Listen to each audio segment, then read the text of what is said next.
For the love of God, stop the hammering. Oh, it worked. What worked? They're building a house next door. Yeah, like down the street. So boring. Fucking constant, tedious hammering. It's There's hammering one away. guy. There's one guy working on the house. And he has one hammer and he uses it all day. Hi. Hi. Hello. Hello, everyone. There are hordes here. You can't see them, but they're here. They're everywhere. Clamoring. Clamoring to the TV set and the radio. Wherever. I don't know. I'm super glad to be here. You are? Yeah, I am. Yeah? Yeah, I love the this latest? place. Huh? What's the latest? Oh, we'll get to that. What's the hurry, huh? What are you in a rush? What are you, the Roadrunner? Hey, I heard that movie is really good. Mm-hmm. What are you, the Roadrunner? A little bit sometimes. Are you the fucking coyote? I'm the coyote. I think, am I the coyote? No, I'm not the coyote. No, I'm not a predator. I All think your people think schemes are thwarted. I'm a schemer, you think? No. The coyote has Wile E. Coyote's schemes. Always schemes. He's a schemer? And his schemes are always thwarted. So, yeah, I think you're kind of coyote, right? Because you're always scheming. I don't know. I've never actually thought of it, but I like the idea that maybe I'm not the coyote, but then again, beep, beep, and run. Like, I don't know if I'm that guy either. So if I was either of the two, then I think I would have to be the coyote. I think I'm probably more the Roadrunner, not in my speed, because obviously anybody that knows me knows I'm not quick. Right. But just like not giving a shit about anything and moving on. It's like, it's definitely like, that's my lane. You dig that lane? Yep. You're like, man, I drive straight down that lane. Say hello to Delicate. Hello. You're supposed to like comment Delicate after that. Oh, hello, Delicate. And then we also have Quasar, 672. Sweet. What's up, Q? Good to see you. All right, let me just come I hope your Monday is it Monday? Today is Monday. It is. Okay, yeah. Trash day, Dale. Trash day. Oh, shit. Got to get it out. Now, you see, the problem is we live in Georgia, so, like, if you go, you take the trash out at night, you really, like, want to wear gloves or something because we have big, giant American flying cockroaches around here, and they're, like, all up in that trash. They're all like, hey, what's in here? It smells horrible. That's what they do? Yeah. And the weirdest thing about them is, like, I recognize them as the little sentient beings that they are. Like, Yeah. I love the living creatures. I just do, I think. And when you're outside, you're in their domain too. So you kind of have to like, you're like, horrible, ghastly. Yeah. But they live out there. You're the guest, So I don't want them to die, but like I don't want anything to die. Like that's truly like I really don't. I like them. I want everything to live as much as possible. For whatever, I don't know why. I don't even care why, but I do. And not cockroaches. And here's the thing about it is like, I know that I'm killing cockroaches. Like this, I'm a cockroach murderer. And I know that I'm killing cockroaches because of the way they make me feel. Yeah. Not because of what they are or what they actually do. Yeah. Like they're perfectly innocent creatures. No, that's like the one exception where you were like, I am the worst of mankind. In this Yeah. moment, you're going to die for no other reason than you freak me out. Like I know that I have like a separation from like the person I truly want to be. Merely because I instantaneously like reflex fucking stomps murdering like innocent baby cockroaches too. I'm not even talking like ones that have had they're really 70-year-old cockroach, come on, you know what I mean, you've lived your life. No, I'm talking little nymphs going, what's this, what's that? Yeah. Innocently, yeah, As fast as you can. So it's a terrible thing, and I definitely try to avoid them. I'm such a hypocrite about this too, because I hear about people killing spiders in their home, and I clutch the pearls, right? I'm like, how dare you murder an innocent spider that is doing nothing but trying to survive in this horrific landscape, Yeah, I love. But if I see a cockroach, it's on sight. Yeah, I love spiders so much, especially the jumping ones. Yeah, they're extra special. Those guys are like, hey, what's up? What are you doing? What do you got? What's that? They're like little dogs. They're like little puppies. Like, oh, hey, what? You're like, you like move toward them. They're like, what do you want? And then they're like, and they're like, that's a good teleport to That's another. a good sound effect. Did you like that? Yeah. Maybe I could sell it. Maybe I could like lift it out of the live and sell it. How much for the sound effect? That sound effect is worth a pretty penny. For you, it's only 99 I cents. reckon. $2 if it's a feature film. So I put a little interesting little tag out there. Bring it all in a little bit. Couple like good things. Like the book is, the sales are picking up again. So like, feels good. They say that the fall is memoir time. Yeah. Like that there's like genres of books that people read or throughout the year and they're seasonal. Yeah. But fall, which we are approaching, I Yeah. guess, is good for memoirs. And I'm it's coming. It's not, it's growing and it's great and it's exciting. But it also like, and I'm also at the same time as that's happening, I'm also having some really incredibly difficult relationship trouble, which I'm not going to get into, or friendship trouble. Are you going to just talk about our marriage here on the live? Friendship trouble, which I'm not going to get into. Well, I was just not going to out you, Angela. Relationship trouble? It's not relationship, it's friendship. It's not Angela. We're going to have relationship trouble.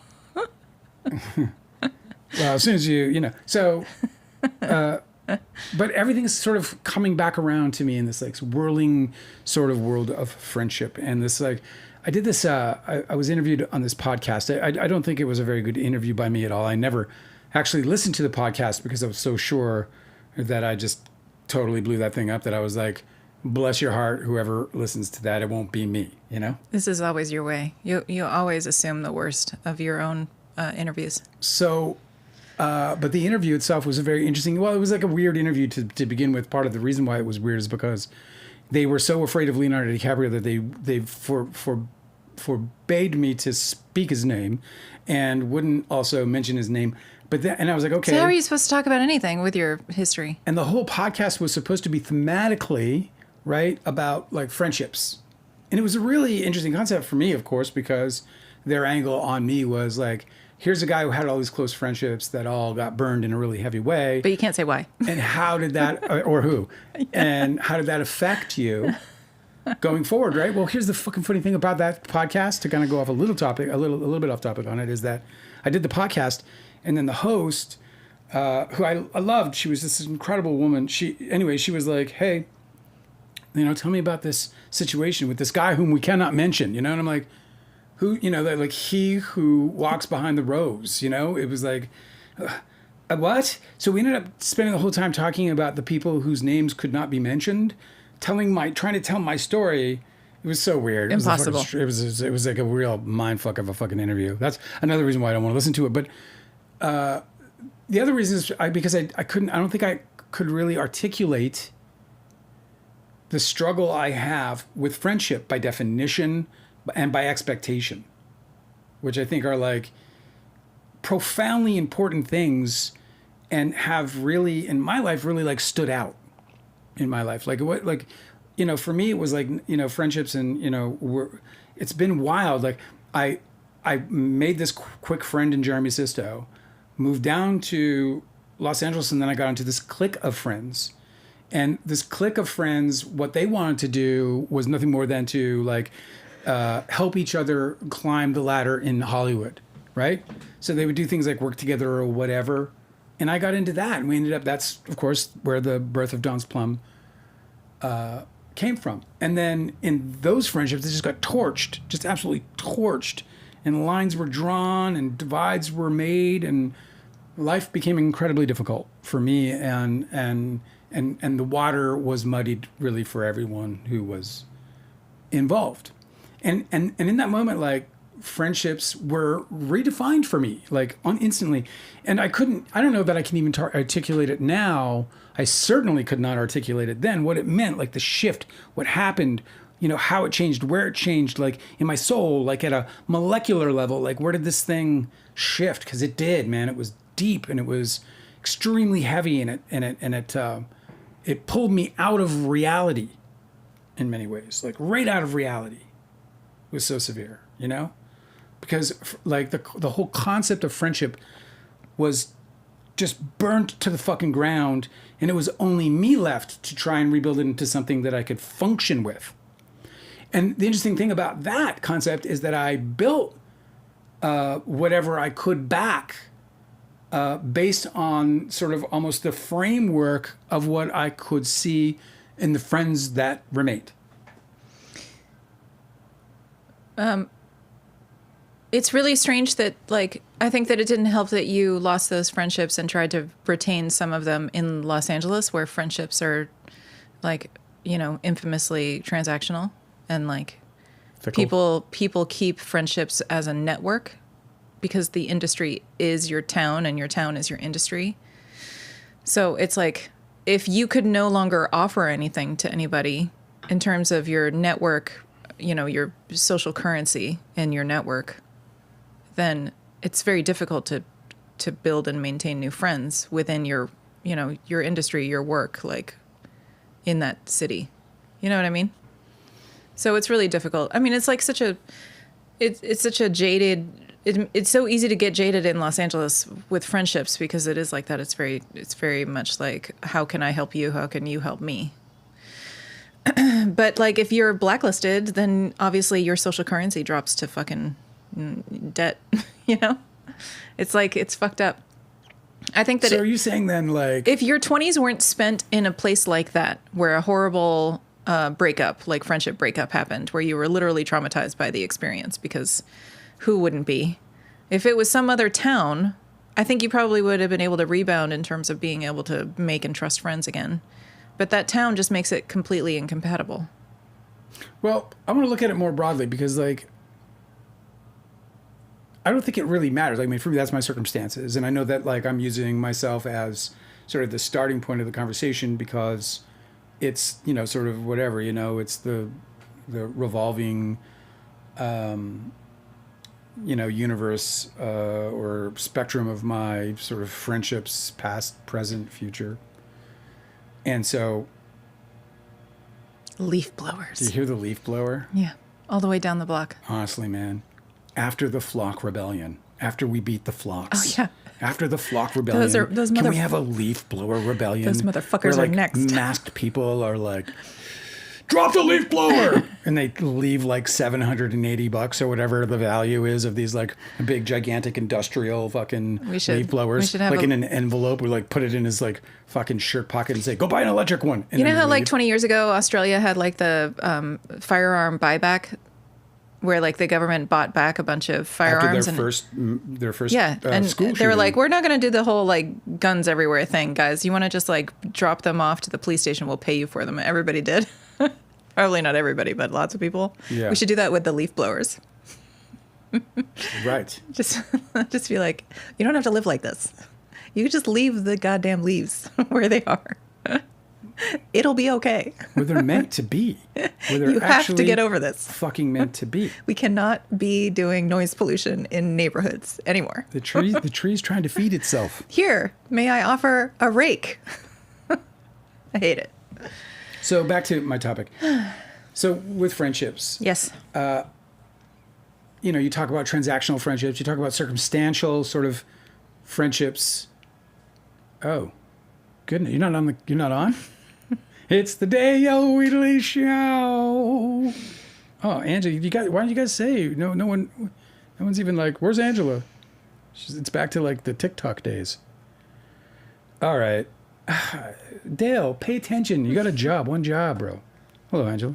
Hi. Oh, welcome to the show. Thanks. It's good to be here. Good to have you. All right. So the question I have for you and for the universe, especially the chat, is what defines friendship? Is there one definition, first of all? Is there just like a single definition that we can come up with? Do we know what a friendship is? Do we really know what it is? Are there conditions to it that are universal, that we all accept when we have that moment of recognition where there's a friendship and we know it's born? And we've all had those friends where we've had such that you know, that deep and super incredibly deep connection, that one that feels like something eternal just happened or something eternal was fulfilled in some way. We've all had that shit. Yes, I know. Here's the thing. I'm very bad at making friends in my adulthood because I always was just like hanging out in the same places where all my friends were hanging out, and I took it for granted. But now that I'm like out in, you know, like unmoored and out in the ocean, floating around, trying to meet people, it's like impossible. So I do a lot of reading about like how people, like what's the advice out there about how like grown-ups make friends. And it's always the same. You want deep friendships. This is what you crave. This is what you had. That's just people in general? But also most people, some people want like a huge group of friends to like throw a party, everybody comes and everybody has a good time, and they don't actually have like deep friendships. Some people are like that. But you specifically, I think your astrology chart says this a lot, explains it a lot. But you want deep friendships where you can actually like rely on people to work through shit. You work through their shit, they work through your shit. It's like you want like a bonded, helping, therapeutic, deep relationship. Well, let me help you with that because And I'm saying that, oh, this isn't true? it's not accurate entirely. There's some truth to that. But so what it is that I actually have believed in, and I have a certain kind of like certainly an affection for, and I guess some kind of an addiction really to the concept that deep, intimate friendships exist. Yeah. Number one, and that they are eternal. And by eternity, I mean to say that certainly this life Oh my God, that's so amazing. and otherwise known or unknown beyond, right? This is so incredible because your Venus placement is in Capricorn. As an earth sign ruled by Saturn, Capricorn wants loyalty and longevity. It wants like stability. This is what you want from your friends. You want eternal. It's not realistic, but it is wonderful to want. So there's no problem with this thing, this desire of yours. But what I was just going to offer is that is the sort of thing that you build, and it's tedious to build those, but they have to be built. This is the advice I've seen from everywhere, is that what you do as an adult to make friends is that you figure out what is going on in your town that you like to do, and that's like some sort of event or something that's held once a month, twice a year, twice a month, whatever, and you just show up every single time. And the people that also like to do the thing that you like to do will be there. And then eventually you'll gel with some of them, and then eventually get closer. You'll invite each other to do other stuff outside of that event. And then eventually you have closer friendships and you build them. That's so prescriptive. Like what I'm talking Yeah, about. that's how it's done. No, that's not how it's done, man. I don't necessarily need, although I appreciate help in how to find friends. I'm not inept in any way at finding and building really close and powerful relationships. I have a wildly beautiful history of it, from plutonic to lovers to everything. Not plutonic. Platonic. Platonic. Platonic. Yeah. Plato, not Pluto. It's not Pluto? You can have plutonic friends too. I think that's probably the issue with your old friends that fucking betrayed you. Those people were more plutonic, I guess. So platonic. Covetous. Right? From platonic to lovers. Right. Okay, here's where I'm kind of going for. Here's kind of where I don't know how to behave. I don't know how to fucking behave, because I think what we have individually is we have our definition of friendship, whatever that is, and it's not defined by words, images, or any other of the senses. It's defined. It's defined by a combination of all of those things, and a lot of kinesthetic energy is going to be in there, obviously, but there's going to be all the rest of it too, the visuals and the auditories, and even maybe a little gustatory and What the fuck are you talking about? I'm talking about. Please don't have gustatory friends. No, well, I mean, there is, to the extent that like it could be. Well, it's funny you're saying that, because of course you go to the looking, That's my friend licking each Bill. other's I love the way armpits. he tastes. But what I'm talking about is maybe that it's just something that we like the same, like it could Yeah, be like you go to French onion soup. You go to the same weird restaurant together because it's the best, but not everybody loves it. I get it.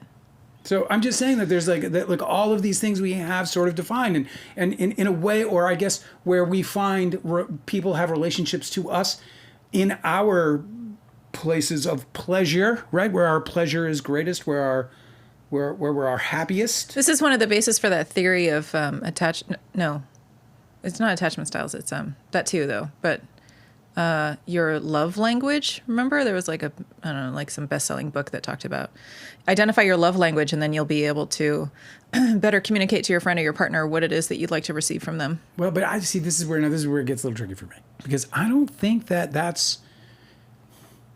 So I think like, so here's my problem. My problem is that for me, I have a predisposed belief that the whole concept of friend and friendship is a bit of a fraud in terms of like what it's presented as versus what it actually is.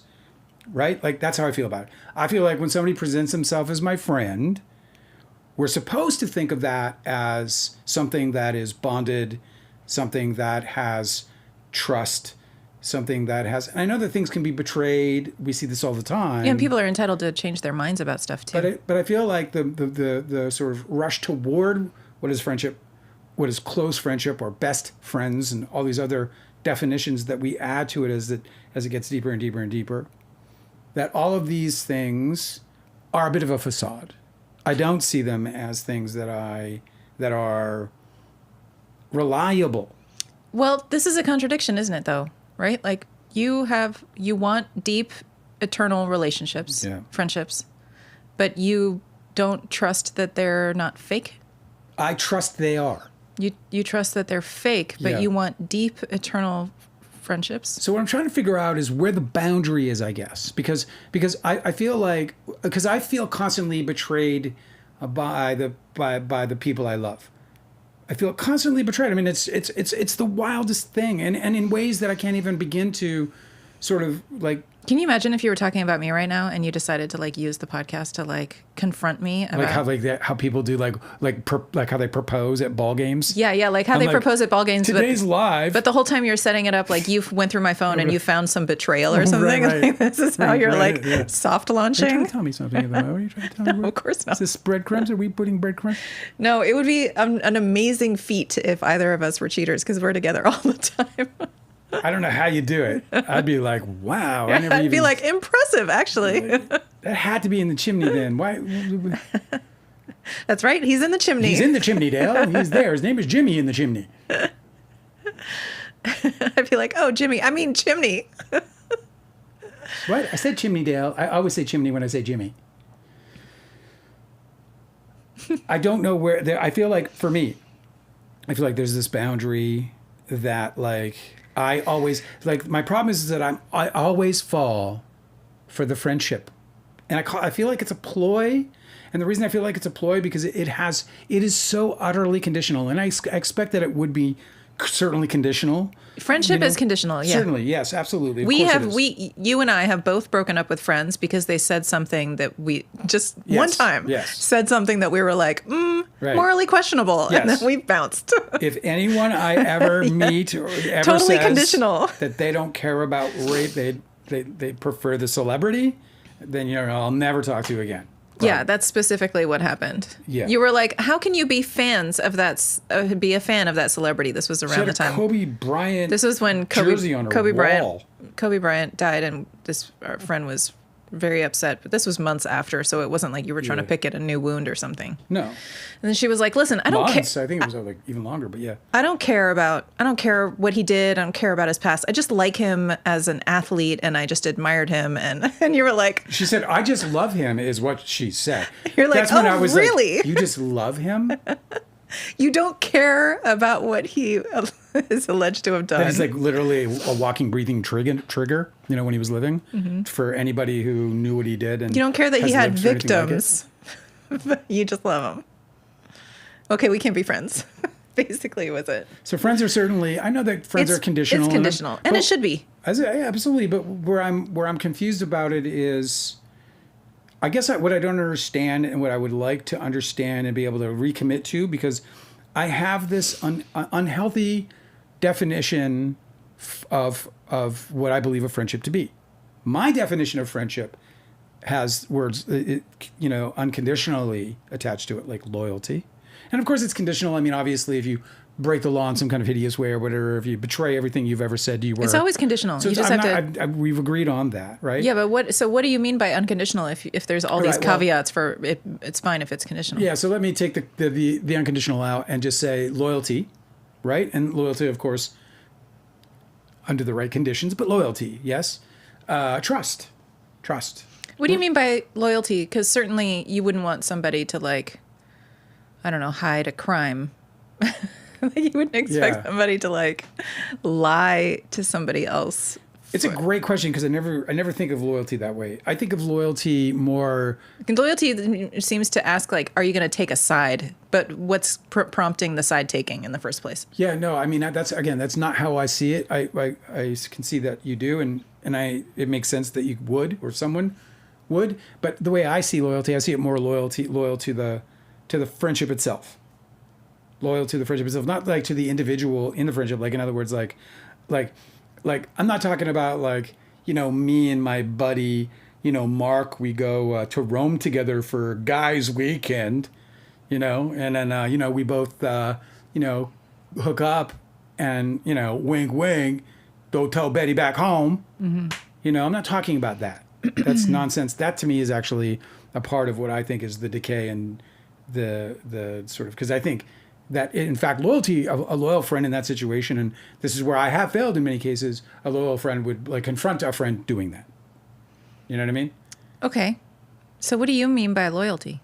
So I think loyalty is, for me, when I say loyalty, I think it's just about loyalty to the friendship itself. Like, you can almost, it's almost interchangeable with the word devotion, although I think devotion sounds a little weird. But and another thing, can I ask you a question? Okay. Another thing this is bringing up as a curiosity is that I know we've been together for a really long time, and you and I both feel like we have the same friendship style where like it doesn't matter if somebody doesn't call you or text you or whatever, reach out for a while.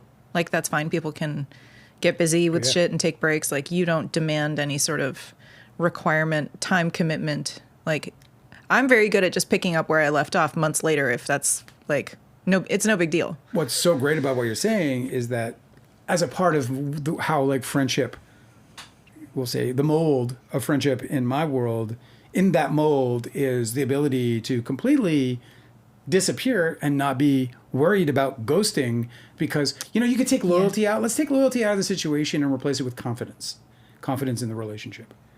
Like that's something that's to me would be like one of the things that I believe should be a part of the definition of friendship. I think that's smart too. Confidence. Because what that means is that you can feel confident that each person can feel confident the other person isn't gonna play some weird like mind games or like some sort of like loyalty tests or something like that. Right. Like I've had somebody get pissed at me that I didn't return their text message, but I was busy studying. Right. And I was like, okay, well now we're damaged. Like we weren't before. Like I was chilling, but now that you're fucking interrogating me about what I'm doing when I'm not texting you back, like I don't want to deal with that. I had that same thing with a girl I was dating for like 5 minutes. I didn't call her before it was 10. I didn't even know I had to. Yeah. I was at Right. dinner. I was at dinner. I hate that shit, man. I can't deal with that. And I was like, that was it. That was the end of it. I mean, I just kind of like, it took a few weeks, but I ended up like, okay, I'll be over here, because that's just not going to work for me either. So confidence is an important ingredient for me in the definition of what would be my definition of friendship. And I think confidence is probably the thing that is mostly the thing I see betrayed in my friendships first. Like it's the first sort of thing, the first, I don't know how to build a bridge, but the thing that holds the bridge up, it's the first one that breaks off, before the whole thing fucking collapses. Like a pillar? A pillar of some kind. It's a pillar? Yeah. That makes sense. Because I think that as soon as confidence in the friendship is compromised, which I think the weirdest thing about that too is I wonder if one can even ever know when that happened. This brings up another thing. This is interesting. I feel like one of the thing about strong friendships and any kind of relationship is the reflex to give the other person the benefit of the doubt. This is what happened with your friendships over Don's Plum that I always thought was really astonishing.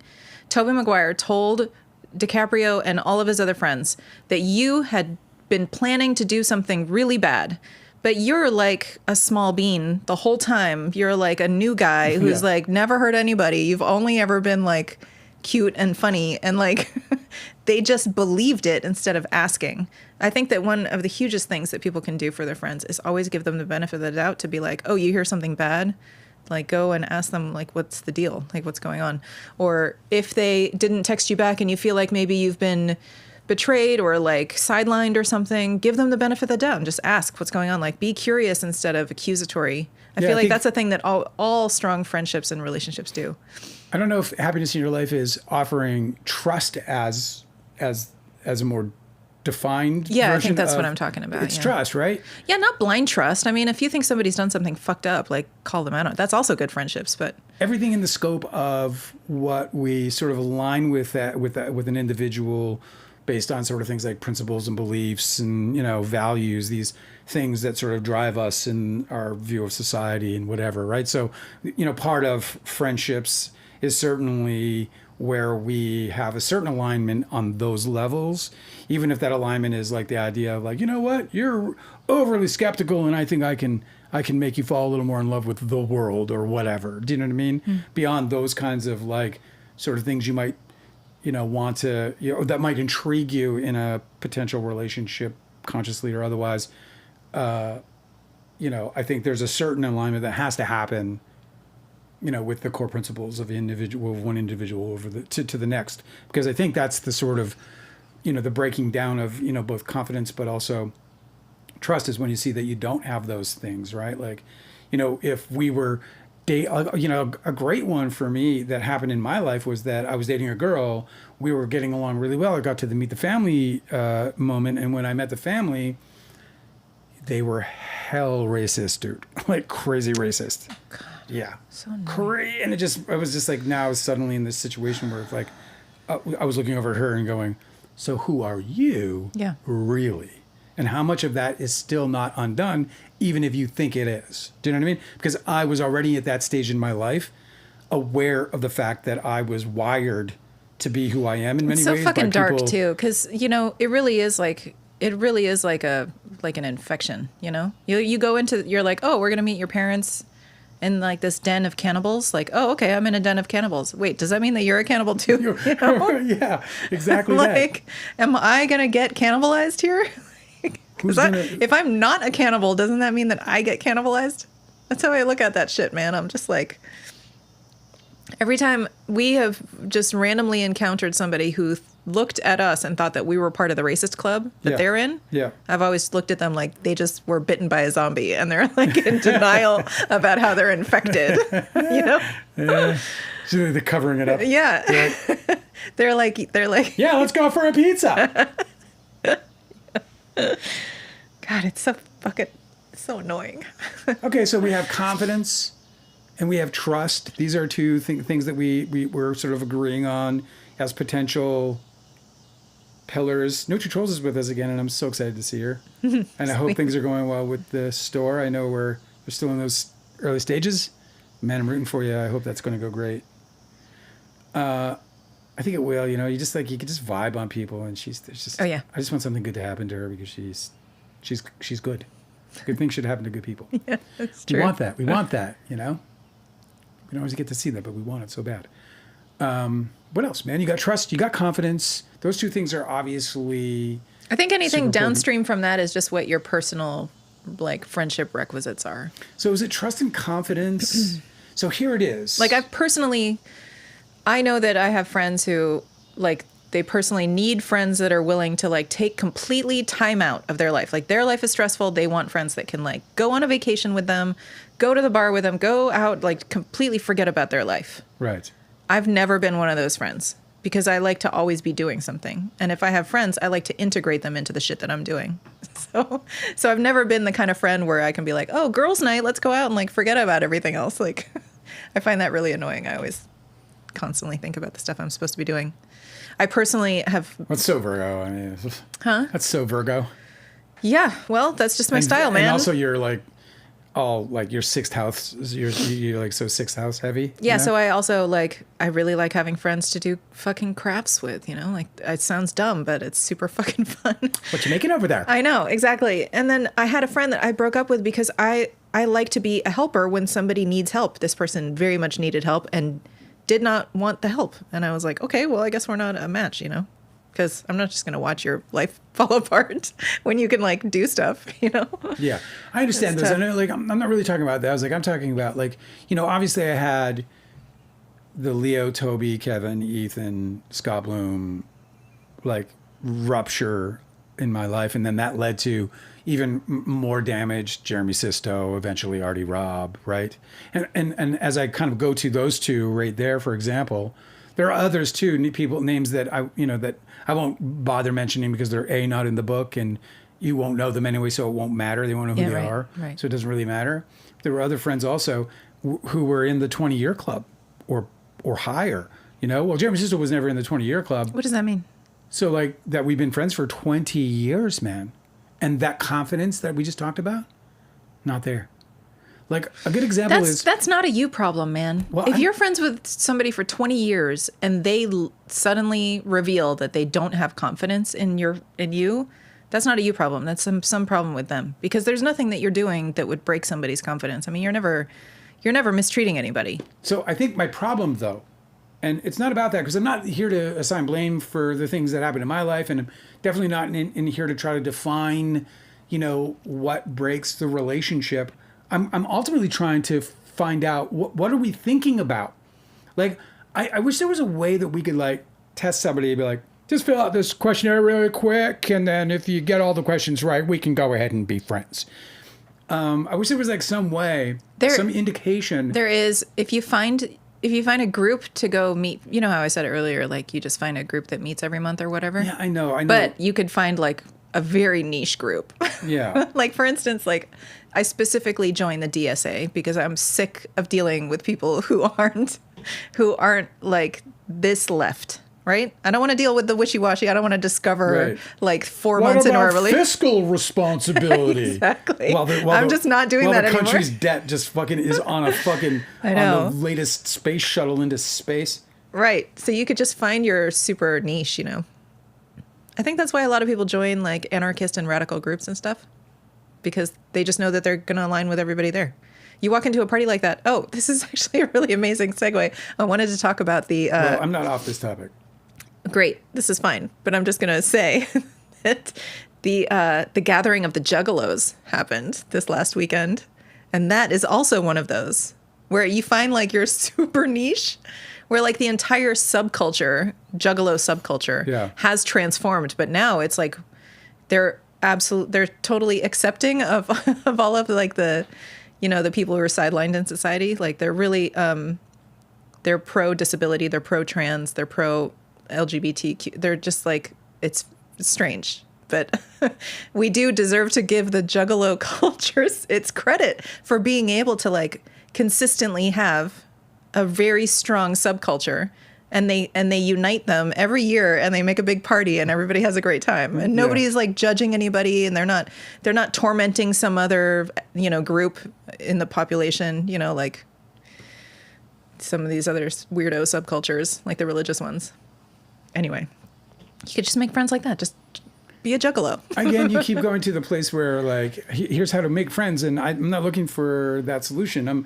You're talking about the checklist, though. What I'm worried about, which would be a great idea, but since you can't give everybody a checklist. What I'm actually talking about, though, is it's more like I'm making a deal with somebody that isn't a mutual deal.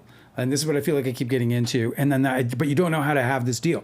Like, okay, so like, right now we have a very loose definition of confidence and trust that is backed by a series of aligned principles, values, interests, whatever, right? What have you. But I can't have the conversation, right? So I go out, I'm like, what's your name, man? My name's Bob. Bob, I kind of like you, Bob.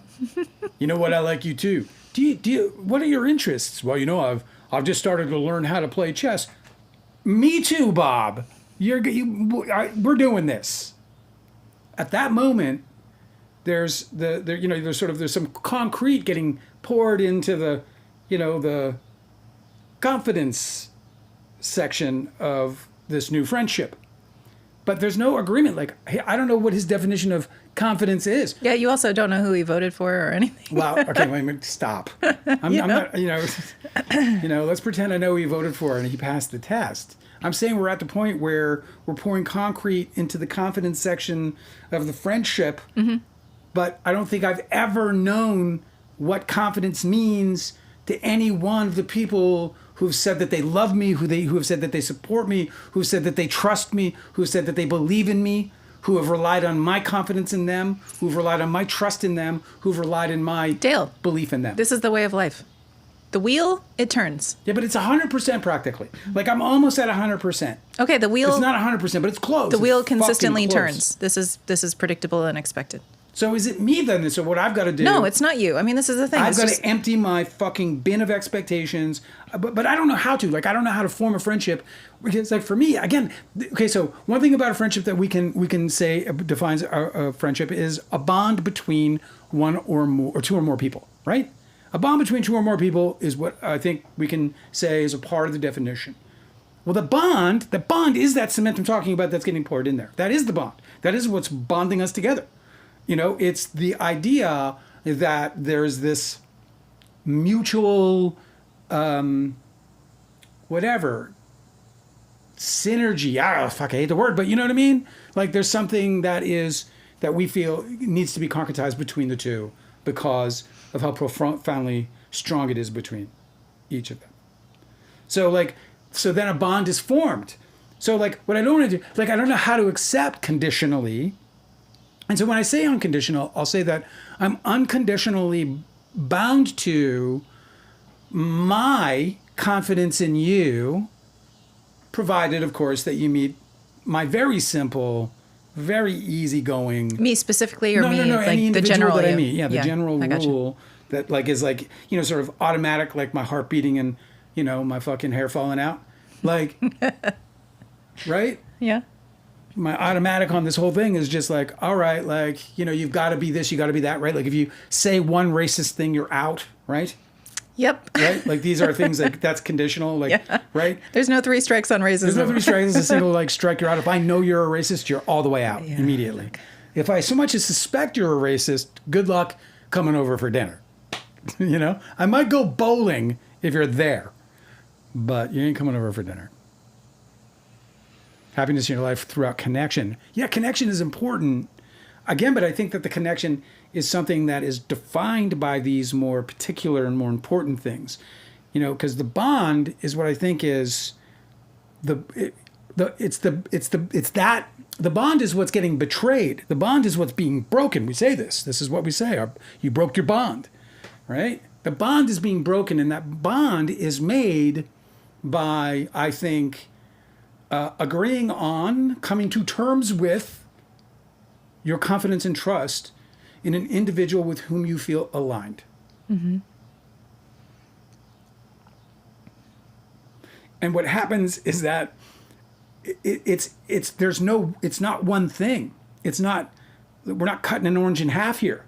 You know, this is like, you know, when I was doing the Anthony Robbins thing, to prove the diversity of the way each person's mind works, how absolutely unique it is, we would put a group of people together and we'd have them take out a pen, and on a piece of paper, they would write 5 words that meant sex to them and 5 words that meant delicious to them, et cetera, et cetera. And they would just write the first 5 words that came to their mind, sex, and they would write down those first 5 words. And within those groups, actually, I think the groups were like 10 or 8, you know, people. And within those groups, we would see how many people had the same words, chose the same words, and where in the priority did any of them actually have the same first word or the same third word, and so on and so forth. And although I can't, you know, recite the statistics for you today, I can tell you that it was ridiculously small. Like most people did not even come remotely close to sharing and having the same words for common things like sex, chocolate, whatever. Yeah, so the point is that everybody's an independent thinker, right? So we have these elements, right? These things that we're saying are part of the condition of friendships, right? We're saying, right, confidence and trust. Yeah. But yet, what is confidence? And so this is where I have a problem, because for me, confidence is that I can always rely once our bond has been formed, once I have formed a bond with somebody with whom I feel aligned in some way or in multiple ways, I immediately, as that bond is formed, believe and have confidence in that friendship, and that it can endure, you know, any kind of attack that doesn't have like sort of empirical backing, right? Like, for example, you know, you're best friends with a guy, and somebody says, "That guy's sleeping with your wife," right? If there's nothing there, then the kind of friendship I believe in is the kind of friendship or the kind of confidence I would have. It'd be like, all right, my confidence says this is a bullshit lie, right? And then until the empirical proof is proven and that confidence is broken, now that's a really extreme version of it because that's really tempting confidence or really hitting confidence hard, hitting with a fucking sledgehammer. So it's a little bit of maybe a bad example. But what I'm trying to do is illustrate that you can go off as a friend of mine and I'm not going to worry, even if you come across people who might want to, or thoughts or ideas or whatever, or even if I might slip up and say something that might be, challenging in some way in terms of the way you feel about me in an alignment sense, for example. Yeah, like specifically the example, Tobey Maguire specifically chose to scapegoat you about a lie that had to do with harming Leonardo DiCaprio's reputation in the press. That's right. Because, I believe, allegedly, for entertainment purposes only, Tobey Maguire knew that this was a thorn in DiCaprio's side. That bad press about him was something that made him very upset. So he selected that little nugget to place on you, the scapegoat, in order to wield the very predictable anger of Leonardo DiCaprio to get Tobey to marshal to support Tobey's scheme to stop Don's Blow. Yes. But if he had chosen something else that DiCaprio didn't really care about, DiCaprio might have reacted differently, more reasonably. But he specifically chose to blame you for something that DiCaprio absolutely would have hated being done to him. That's right. Yeah, it'd be like lying that I said a racial slur about one of my friends who was black. Like it was like that level of betrayal where they were like, this guy is fucking out there dropping the N-word like it's his job, and that was a lie that ended up breaking me and my friend who was black up. That would be devastating, right? It would be horrible. It was like that. It was that level of betrayal for sure, because it was just an outright lie, like an outright lie. Yeah, like if DiCaprio had questioned it for even a fucking second, he would know that, number one, Dale doesn't have any access to the press, right? Nobody's going to listen to what Dale has to say in 1995, 96 or whatever. And also, like, but I don't want to jump down that rabbit hole too far, because we can do that another day or whatever. This is really kind of just focused on this topic, and though this is a part of the topic, I don't want to I know, because we can get down to there's so many, we can end up taking the whole show over from this. And well, I was just bringing it up, like if a friend has confidence and trust, they would give you the benefit of the doubt, ask you what's the story about that I'm hearing, and figure out how much of it is true and how much is a lie. It's a bloody perfect example. If he had confidence in everybody in that moment, right? Because one of the things that I think falls under the definition of confidence, but isn't necessarily so obvious, would be the kind of confidence that you would say, "Hey, man, I'm confident that Tobey Maguire, my friend, could possibly get this wrong. And I'm confident my friend Tobey right now is trying to protect me as much as he can. And we're going to find out if he actually needs to." Do you know what I mean? Like there's ways in which, part of the way in which I was kind of turning it a little bit was the idea that I'm also confident that he can be wrong, and that's okay. Do you know what I mean? Like it's kind of an important point in that,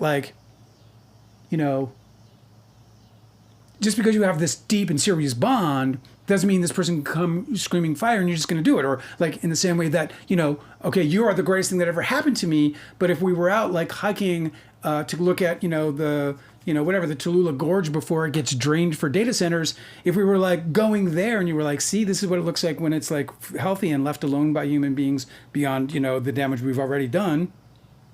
And then you said, you know what? I can't stand to live without it, Dale. I think I want to jump off this. Will you jump with me now? Let's take our own lives. I'm not going to fucking do it. You're so creative. So if so in that situation, you know what I'm saying though? It's, it's important in relationships that there's enough confidence to disagree or to question. And I think this is a part of the confidence that doesn't get as much attention in my life and in my relationships as it should by the other people. And it started back then and it's never stopped. It's the craziest fucking thing. It's just never. It's like the weirdest thing. It's like it's in my chart. It's in my chart. It is being a scapegoat is something that I think is. Here's the thing: the theory, the astrology theory about all this stuff.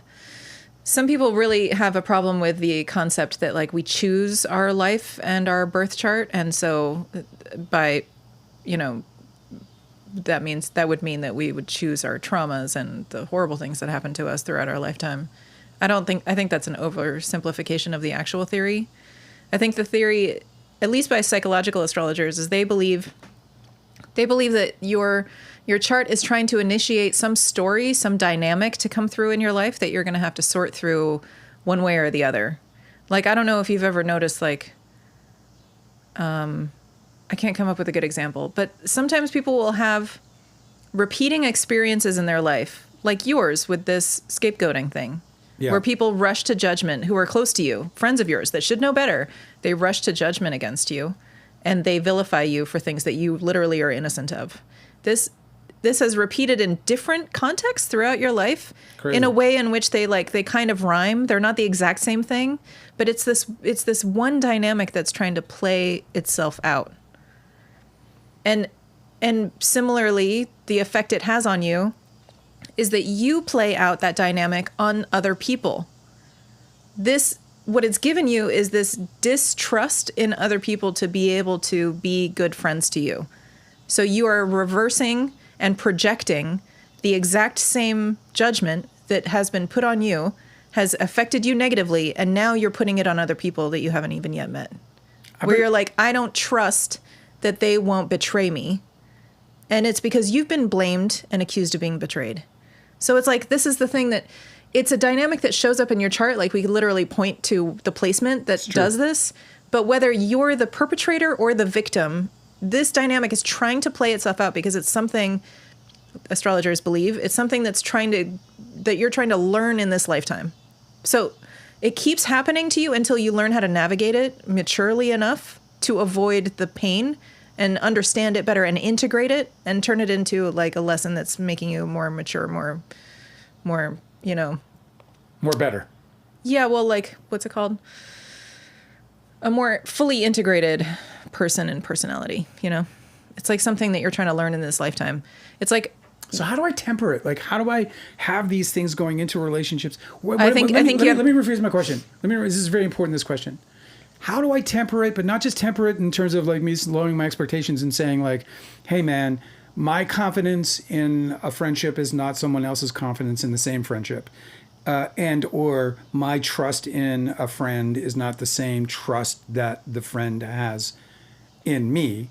It can't be as simple as that, because there has to also, like, I also want the deep feeling, the deep connection. I long for really feeling confident again with being in a friendship beyond our relationship. You're my you and a couple of others. I have still a couple of very close friends that I can say, fortunately, I still have in my life. And maybe that's it. Maybe you just boil it down to a couple. And I get a little excited about that, because it's like, what the fuck, man? Like, because there's a shit ton of hurt. Yeah, but if you have friends in your life, you're golden, regardless of how many. Well, we can play the gratitude game later. That's not the topic right now, right? But, you reminded me of this book. I don't know if you ever read A Consolation of Philosophy. No. I always butcher the guy's name. That's the guy that did it in prison or whatever? Yeah. Yeah. I always one of many. I always butcher his name because I heard it once, but I've read it a dozen times. So it's like Bodius, I think is his name. I bet you the first thing that happens when you get to jail is you hear about the guys who wrote like seminal work from jail. They're like prison memoirs. Welcome to jail, the place where you could do something that lives forever. I love prison memoirs. I think they're fucking dope. I'm not saying you shouldn't. Anyway, this guy, this is obviously. Maybe I'll just write one fictitiously. That's a good idea. He is I don't know what century, whatever. It's like an ancient book. I'm sorry, I'm not coming here with all the greatest information, but I read it and it's really good. And I read book. The story is he is banished by the king. The king believes that he has tried to usurp him, which is, he's falsely accused. The guy's totally innocent. Yeah. But the king has... But the king's convinced. This is me and Leo to a T. Yeah, the king has decided that in order for him to make some sort of power play involving some other people, he has to throw this guy in prison and sentence him to death. Yeah. So the guy is in prison and he's been falsely accused, and he writes in his book, A Consolation with Philosophy. He gets visited by an angel. She's not described as an angel. It's just the angel is philosophy that comes and visits him. So it's basically he's personified his own struggle with his moral philosophy, his outlook on life, how, his ideas. So he's personified this as a conversation with this figure that visits him. Brilliant. She's like an Athena type character, right? It's perfect. You're alone. You're in prison. What better? Yeah. So in his conversation, he learns to sort of turn his idea of like, woe is me. Why have they done this to me? How have I been so horribly betrayed? Nobody's going to come and save me. And like, what did I do to deserve this? And he is innocent. He's totally innocent, and he knows he will not be freed. Nobody's going to come to save him. So he's just trying to deal with the horrific circumstance. And she advises him about the wheel of fortune and how it is unreasonable to believe that anything is just a given, that your freedom and your good life is a given, or that your bad situation is a given. The wheel will always turn. And the lower you are down on the wheel, the more likely you are to turn back up. And the higher you are on the wheel, the more likely you are to turn back down. That's why there's that saying. What goes up must come down. And that's the theory of relativity. But. No, that's also a reference to the wheel. At least in the song from the 60s it was. But it's what goes up? Yeah, the wheel keeps turning round and round, right? But the point is that she's like, listen, this guy who put you here, he's on his high pedestal and he's gonna fall. I mean, that's a fucking certainty. And then you, in this small place, in this low place, you're down here because you were high up once, and this is just the way of things. Like, you can reverse your. I'm like, how low does it go? Well, I mean, that's the thing is like when you're at the bottom, you are invited to see it as an opportunity to turn the wheel for yourself and initiate the beginning of climbing back up. Like, that's the thing that you've heard a million stories of people who have survived the most horrible trials, and they are now at a better place in their life than they have ever been. That's not the story that everybody gets to live, but there's a really incredible opportunity at the bottom. It's almost like you're being called to cross a threshold where you get to start a new journey and go around another spin of the wheel. But the whole point is that you can't ever determine how somebody else is going to behave, because A Consolation of Philosophy talks about this too, that fate is fickle. Like, the guides or whoever is in charge, right? If you believe in anything of this, it kind of gives you like it empowers us a little bit to be our own self-directed life force when we recognize that nobody up there in control of anything, if you believe in anything like that, gives a shit about you. I think one of the worst things that happened is the broad adoption of a popular religion where everybody said that the people in control actually love you and care for you and want what's best for you. I think that actually like fucked with people's minds. Yeah. Because bad things happen all the time. The ancient religions and world philosophies had a different perspective of it, where they were like, no, nobody is steering the ship. Like, nobody cares. Fate is fickle. The wheel will turn. Like, none of it makes any sense. You can't predict it. You can't control it. All you can do is take what happens to you and try to make the most of it and change your own circumstances. I feel like a lot of people would be happier if they understood that they have their own personal power. Obviously, circumstances are really heavy, so sometimes this isn't fucking possible, but I just feel like, I don't know.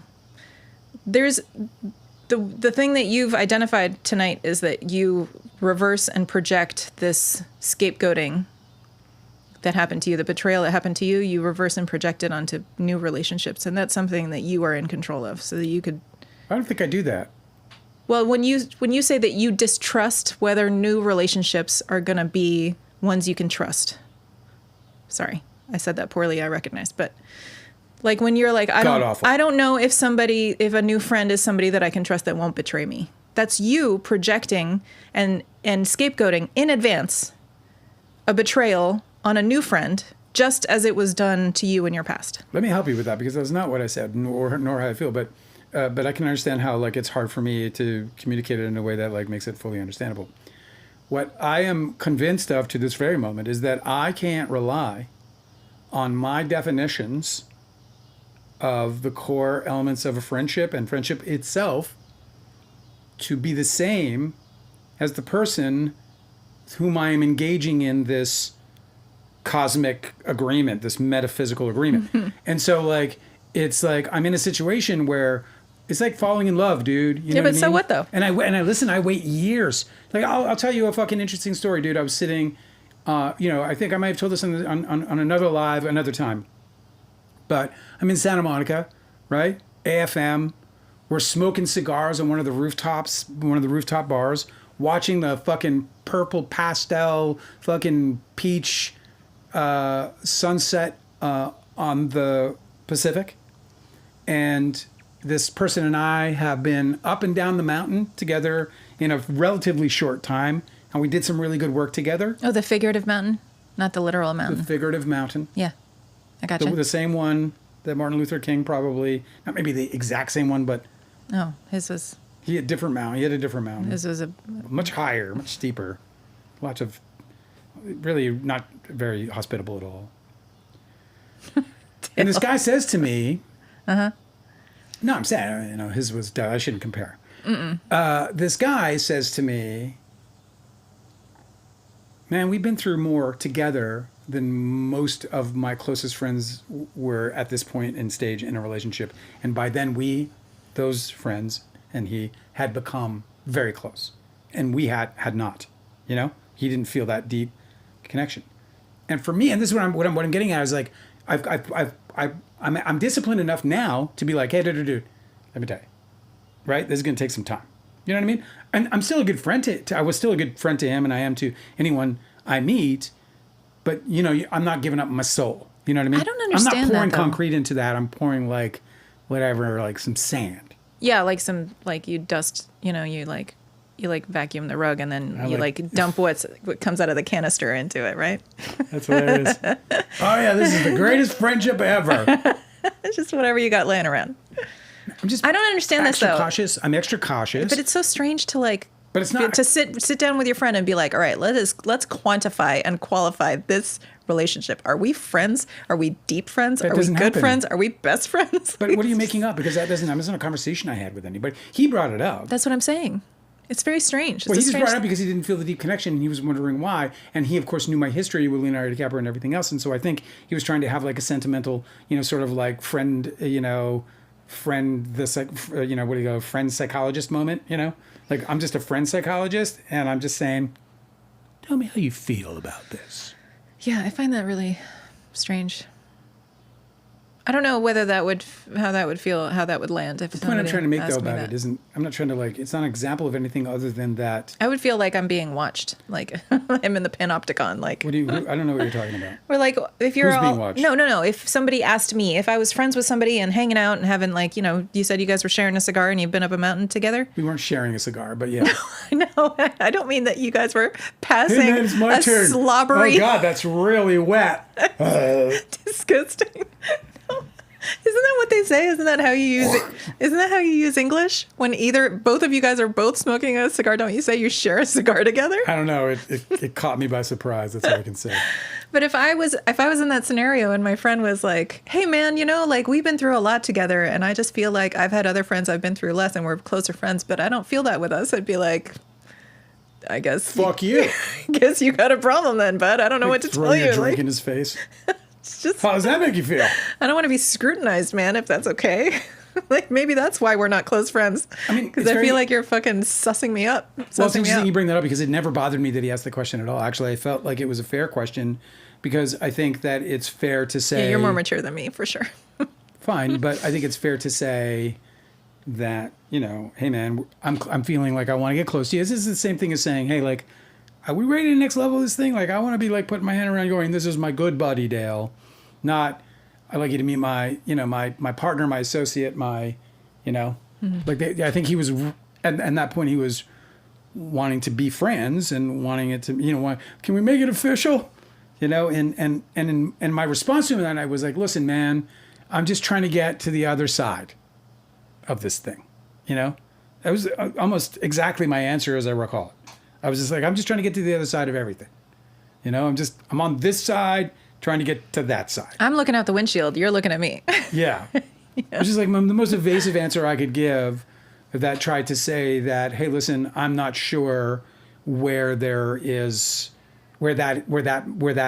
sort of rubber meets the road that you're looking for. I don't know where that is. I don't know how it happens. And, you know, and it was actually near that time that he said that I began this journey internally of like, well, what have I done unconsciously, right? In this realm of friendship, and my caution around it.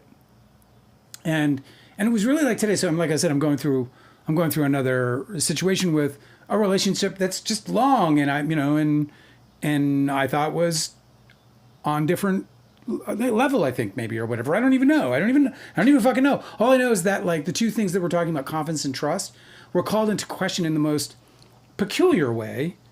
There are extenuating circumstances that give it room to be, in part at least, from something else. But any good student of psychology would know that if there's something really bizarre about the trigger event, there's probably something that deeper underlying and even more important and more relative. You're still talking about the cigar date with your buddy? No. Oh, Get that out of your head. okay. Where you guys shared a cigar? Where I sucked on his cigar. One sloppy cigar. Give me that big Cuban Ew. cigar. Gross. Put it between my lips. Cigars are generally gross. Okay, so now I'm with you. So you're talking about a different circumstance. Yeah. Okay. And you said, bring me back, because I thought the whole time you were referencing your cigar friend. You hadn't segued, and I'm not sure. I did segue, I actually said, and I'm in a situation now, is what I said. You just weren't paying attention. You were roaming the halls of your mind, looking at all the beautiful paintings. As I often do. Mm-hmm. But I did say that, yeah. Now you're in mind, a situation. No, just what I said was that, I'm in a current situation where I was in a long relationship, very long relationship. And the question of trust and the question of confidence has been introduced, compromised in a way that is, for me, very inconsistent with the facts. Like I'm with you now. It is true that if some event triggers somebody to have a very drastic reaction or a very, very drastic turn away from the relationship, yeah, often, there was something that was building under the surface that you weren't aware of, either in their life or between you. Like everybody's always sharing, as you know, it's always really funny when you hear about men who say that their wives suddenly got a divorce and it's like out of left field and they have no idea. Oh no, she's been breaking up with you for a long time. And she's made it very, very clear. Like was there a turning point where she suddenly got like really agreeable? That was probably when the decision was made, where she was like, I'm not going to fight with this asshole anymore. I'm just going to leave him. Well, there's also that hormonal moment you talked about. What did I talk about? I don't know. We talked about it in a live. I just cut it. It was great. Where like women like wake up and they're like, oh my God, who was that? Like they just like suddenly all their taste changes. Oh yeah. Well, this is the thing. Yeah. I don't know if it's still going on, but at least some people have reported when they stop using birth control, when they've used birth control since their teens, like hormonal replacement birth control, that it literally has changed their taste in men. It's horrible. Oh, right. With that. It's just like it basically hacked their brain in very unique ways. So when they stop those medications, their sense of what they want and who they like is different. My ex's friend's sister. I'm sorry, ex's friends. Okay, was I got you. in a relationship, married, kids, the whole thing, and I think she had that moment. Like what happened was she was in this relationship, and she was wildly overweight and just looked like was the visible personification of whatever insecurity, self-defeat, self-loathing. She had all that, like sort of on the surface. Like when I met her, I was like, oh man, like, just feel better about yourself, that was the overwhelming sort of impression I got from her when I met her. It was actually quite heavy, if I remember correctly. And so anyway, she went on this like binge diet or whatever. Like she was like just dieting and exercising and just got into the mood. And it was like, whatever, maybe she was like 40 at the time, 38, 39, something like that. So, you know, like she was grabbing a hold of the last of the hot years, you know? Yeah. And she did it, man. She pulled out. I mean, she looked, I mean, fucking different human being. Like she was really big and she went right down to like straight up slim, but like healthy slim.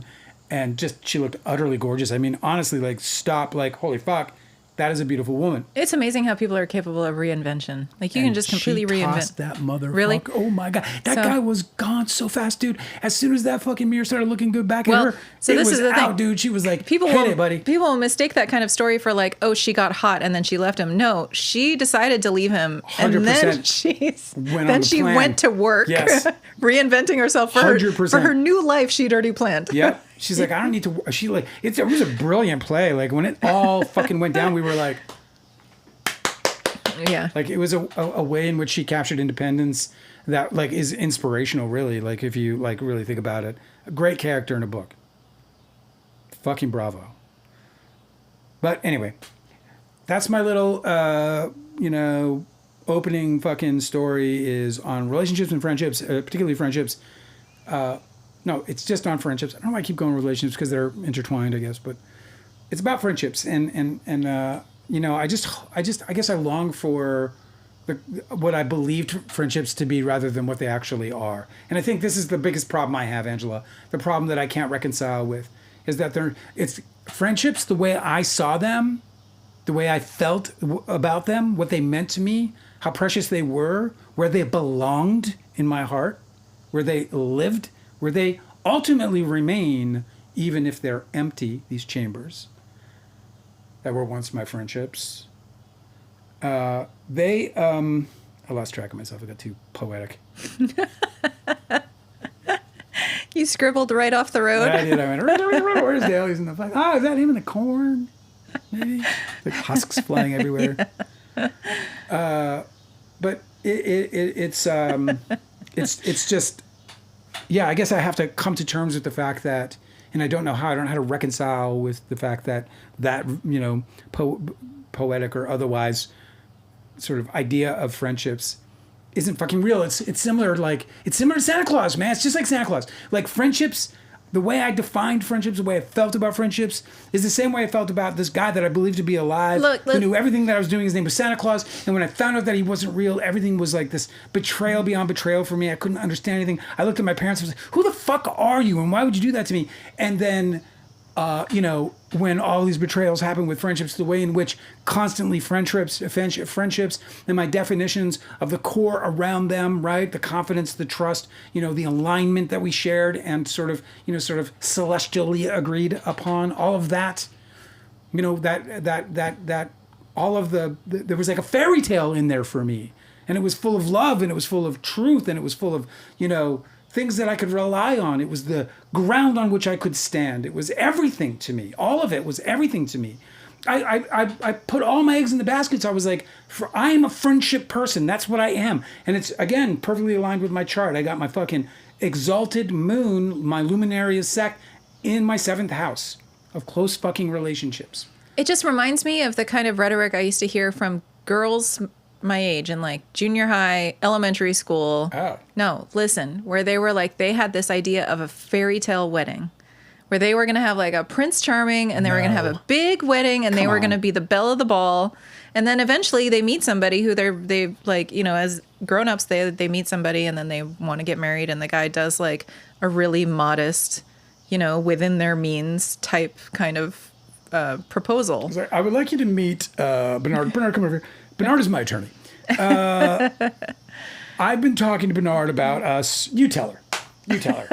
He would like to enter into a matrimonial agreement with you if you're at all agreement. Yeah, well, not just that, but just like somebody who's like has like their feet are on the ground about what they can do and how romantic to make it within their means.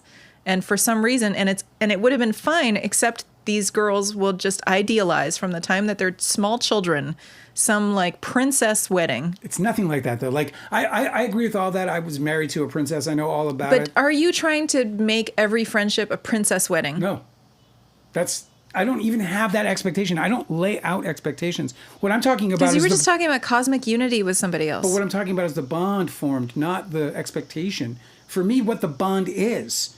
This is where it gets, this is why I talked about in the opening of all this, let's talk about what is the definition of these things and what are the expectations from that definition. Because for me, it's the bond formed by the definition. The definition occurs, and when the bond happens, when the definition, think of it as like a light that ends up glowing when two people have that compatibility. So then what that light means, that moment you've had them where you're like hanging out with somebody, you're like, fuck, I think this person's my friend. And it's there. That's it. This happens to me all the time. Right. Yeah. So when that happens, when that bond is formed, I'm saying when that bond is formed, I have a certain definition of what that is. That was one time incredibly romantic. It had these ideals behind it. Yeah, that's what I mean. That were founded in what I believe are the highest principles of human character. Okay, but your romantic ideal, is it reasonable to think anybody can live up to that? Yes, it's easy. Has it happened a bunch of times? Here's an easy example of it, right? Somebody sends you you have a great friend with whom you have this connection. You send them an email, and in that email, you say something that other friend realizes it's deeply out of character. Okay? It could be anything. And they might even be able to relate it to something else. Right? Like, and I don't know what, it doesn't really fucking matter.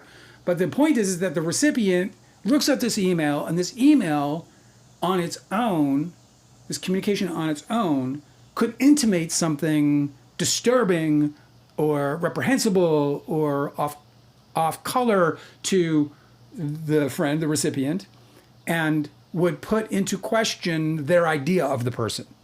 I'm being a little extreme. Yeah, you're also being But vague. the confidence is like when you get the email and you read this and you go like, hey, Angela would never send anything like this. Like, what is this? What even is this? Yeah, So yeah. the confidence is that there's something amiss in what you're reading. Either it's your interpretation of what Yeah, you're reading, right. or it's the actual thing that they said and their intent. No, that's There's- like basic maturity is to when you have an emotional reaction, the basic level of maturity is to first think, oh, why am I reacting this way? Right. Not why did that person say something that's so angering? Exactly. You know what I mean? No, it's great. And also just being able to be like, again, going back to the point I just made, which is, hey, listen, this is inconsistent with Angela. This is inconsistent with Dale. I'm going to ask about it. I'm going to inquire because this doesn't meet the standard I understand to be Yeah. what they bring to this relationship and their That's- understanding of me. And I think that's what we're talking about with this trust thing, where you like give people the benefit of the doubt.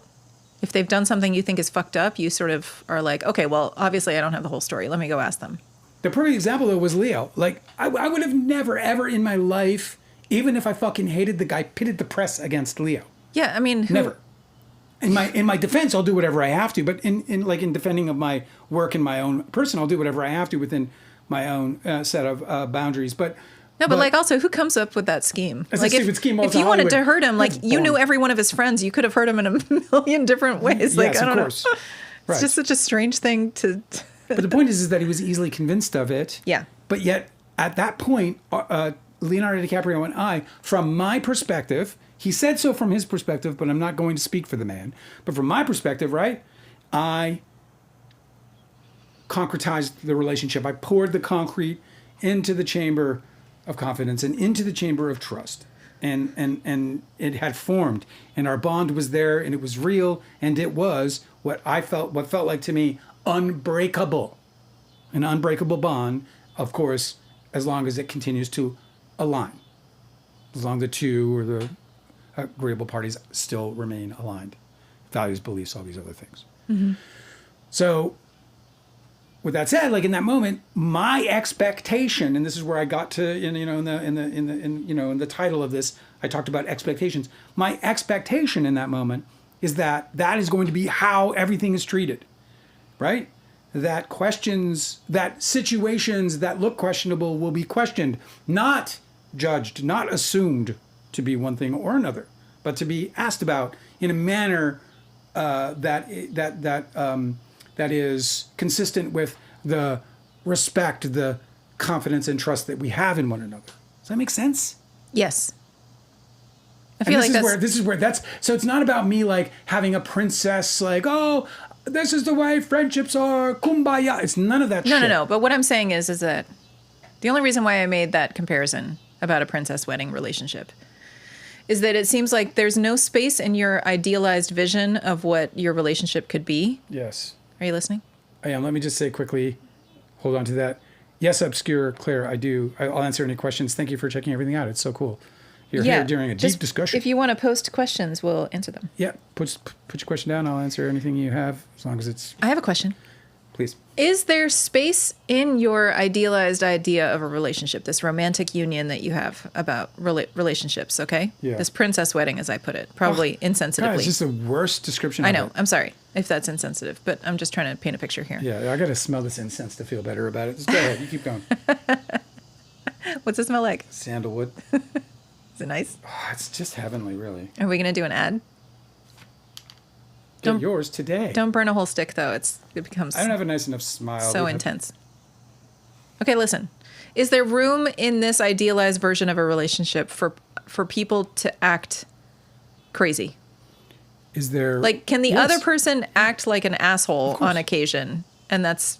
What you're talking about goes right to confidence. Yeah. So if somebody, for me, is acting crazy, my confidence is that we're in a moment inconsistent with their normal behavior or understanding. And that, like, so this is like intuitive, right? This is not something that's, again, it's the subconscious mind and the way in which, like, the whole thing flutters around for me emotionally. But immediately my thought is, oh, let's just find out what's okay, what's going on. Like I said, there's an underlying problem here because it's inconsistent with the relationship that I formed with the person in front of me, right? Mm-hmm. Does that make sense? Yeah. So that's it for me. It's about, and that's why there's nothing princess about it. There's nothing, sort of unrealistic or even, not just unrealistic, but like. I just meant it's a very idealized. sound and grounded concept that I have around friendships, which is just that, okay, we are aligned. I have confidence in you, and so in that way, I have trust in you. I immediately bring trust. That immediately invokes trust, because if I have confidence in you, then I immediately am going to trust that the way you're going to handle situations that are important and relative to our friendship will be consistent with the bond we formed and the alignments that we have. Does that make sense? Yes. Slow dance that shit. Just slow dance it. Put your hand on the butt like if you did in the 80s. That's also a thing that Dale does with his friends is slow dance. Oh, I love this. If you want to slow dance, you should be Dale's friend. He loves to slow dance. Like you'll be there like pulling my hand up because it's not even that I'm being sexual. I just intuitively go right to the butt. You just slide your hands. Both hands. Didn't you tell me double that cupping you the used, cheeks. when you were a teenager, you'd go to like school dances and All they of had us. chaperones constantly Coming moving. up and moving our hands up from. That was the thing. Absolute. Love that. Chicks, dudes, everybody was getting like, hey, hands. You're like, it's the closest you ever got to anything sexual, fucking 13, 14, 15. Okay, here's a question for you. Okay. Obscured Claire is asking, Yes. Are you going to release Don's Plum for newer mediums such as Blu-ray and streaming? I might order the DVD, but not if there will be newer versions. Yeah, Don's Plum is blocked right now. I have no control over it. You should order the DVD if you want it, because at this point in time, Don's Plum is currently being suppressed and destroyed by Leonardo DiCaprio and Tobey Maguire, and they've done everything they can to prevent you from getting a Blu-ray. Here's the interesting thing about from my understanding, there might be some HD copies out there. Here's an interesting thing about the DVD too. Yeah. Is that you are supposed to be getting something from the sales of Don's Plum throughout the world, right? Yeah. And you are not. No, but that's not Claire's fault. I love Obscure Claire. Whose fault is it? What do you mean? It's not. Oh, it's Leonardo DiCaprio and Tobey Maguire's fault. That you're not getting paid Sure, of course. for the exploitation of your film. Yeah, I mean, it's a longer answer than that, right? Mm-hmm. But I used to have this guy I knew. I want to say he was like a friend, but he wasn't. He was really an acquaintance. We used to call him Red, but his actual name was Gregory Peck, if you believe it or not. But he was extremely red, especially his neck, and he couldn't even Gregory Neck. Yeah, and he was prohibited by law to operate even so much as a bicycle.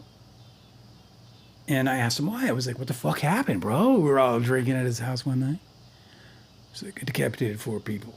And I was like, say, what the fuck did you just say, man? And he was like, he was drunk, but he was doing the speed limit and driving responsibly. Okay. And a car crossed the intersection that he was passing at Against high the light. speed, The other car broke running the a red light. Okay. And he smashed into them as they crossed, and it decapitated all 4 passengers. All 4 were dead instantly. And my then Fred Red, Gregory Peck, his blood level was over the limit. He was driving while impaired. But the driver of the car that ran the red light had a absolutely like apparently like over the top blood alcohol content in his reading. Yeah. So it was this important case in Canada because it became, well, fuck. Because it was always easy when there was one person drunk, that's the person to blame. They're not supposed to be on the road. And that was the law in Winnipeg where I was from, or where I am from, where they say like, hey, look, in Winnipeg, even back then, it was like, everything is a drunk driver's fault because a drunk driver is not supposed to be there. So it doesn't matter what it is. Everything is a drunk driver's fault. But they had 2 drunk drivers, one more drunk than the other. And so it became this really important case for the entire nation because it was such a catch-22, He ended up going to jail for 2 years, and he ended up losing his ability to drive any vehicle ever for the rest of his life. Even though he didn't break a single law. Except drinking. He was drunk. Oh, there was the one single law. The one that got him big the law. suspension and the 2-year sentence, right? Because if he was sober, it would have been an accident. Right. But he would have been the victim. He hadn't caused the accident by breaking any traffic laws. And I told that big long story to just show that there's these situations where we have, 2 people doing the same thing at the same time that's wrong. And now you have to, which caused an even bigger problem that becomes like more difficult, more mysterious in terms of being able to assign And that's the analogy that you're proposing for why you're not getting paid for DVD sales?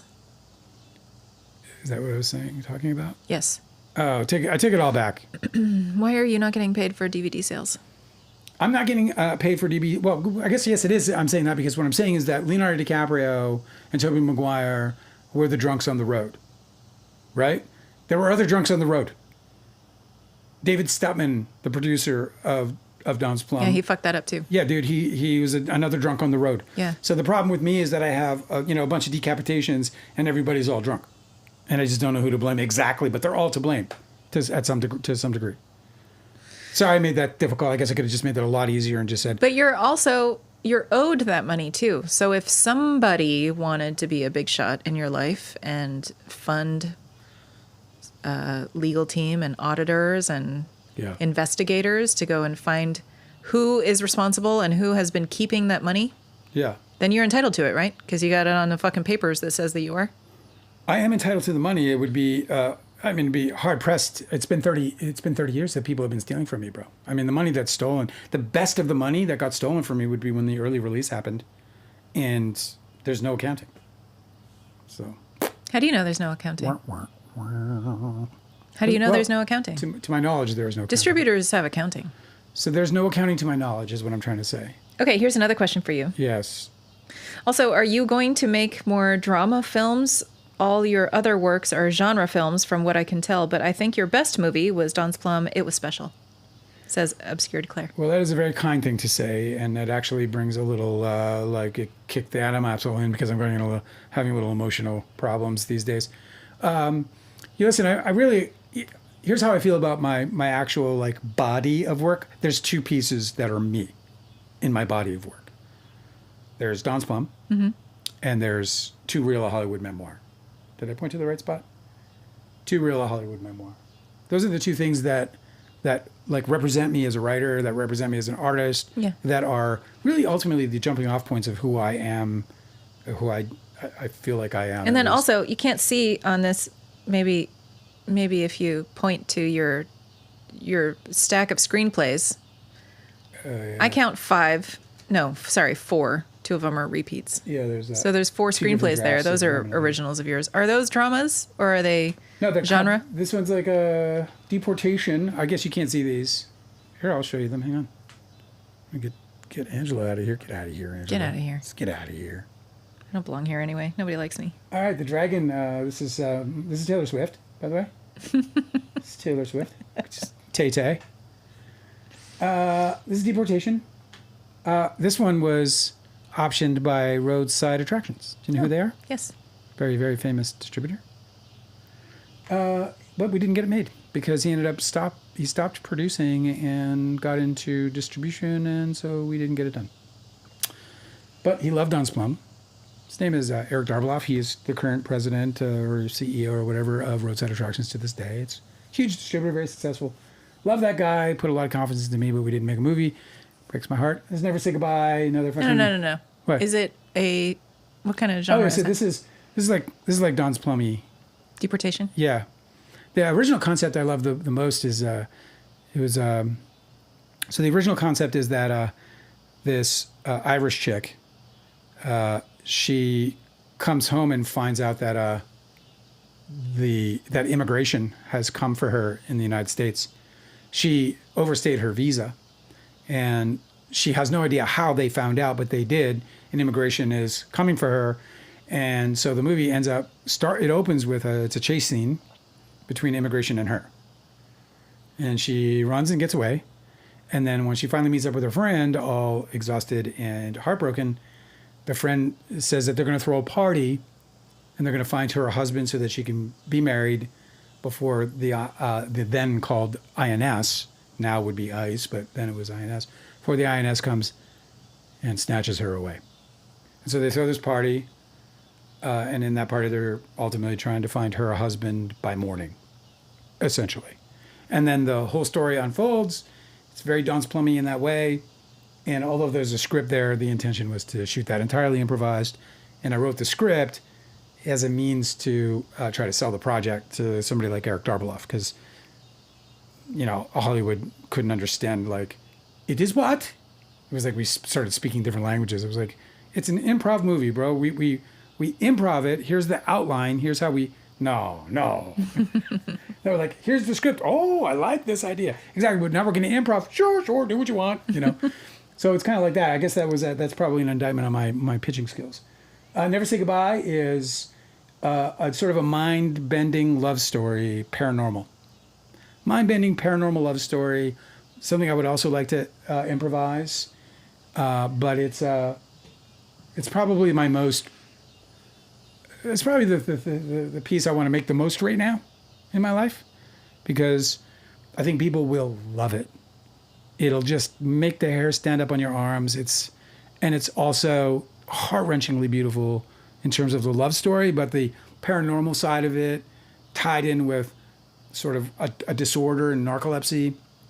It all kind of comes together in this way that, like, I think is, it's extremely compelling, heart-wrenching, kind of, and mind expanding. It's pretty cool. My favorite nugget about that one is that it's based on a song. Yeah, that's true. So Never Say Goodbye was based on Last Kiss, which was I learned about the song listening to Pearl Jam's cover of it in 1998. And as I was driving down the 405, still with my Don's Plum broken heart, I heard that song and I wept in my car. Like, I wept. Because it's a love tragedy, and I'm such a sucker for that shit. And then I asked myself a question about it, like, right afterwards, because I'm a question-based character. Everything turns into a question in my head about something, immediately, because I think that's the best way to explore, anything. And the question was, okay, so this guy, because if you don't know this song, is like, oh, where can my baby be? The Lord took her away from me. She's gone to heaven, so I've got to be good so I can see my baby when I leave this world. So he made this commitment, right? Like, at the time, he's holding her in the song, and she's dying in his arms, and they have their last kiss. It's the most romantic thing, right? They have this last kiss, and in that moment, there's a moment of devotion, right? And he says, man, I'm going to live my life, my whole life, a very certain way that guarantees me my place in heaven, that guarantees me my reunion. Love. My love, yeah. It's so beautiful to me. I can't get enough of it. I just can't. And so then I immediately wondered, well, what's that guy like when he's old? What's that guy like when he's 70? Did he do it? Did he live his life according to his devotion to her? It's really neat. I like how you play with, coming to terms in old age about mortality. Yeah. And a guy like this would be looking forward to it because he thinks he's going to reunite with his lost love. It's super interesting.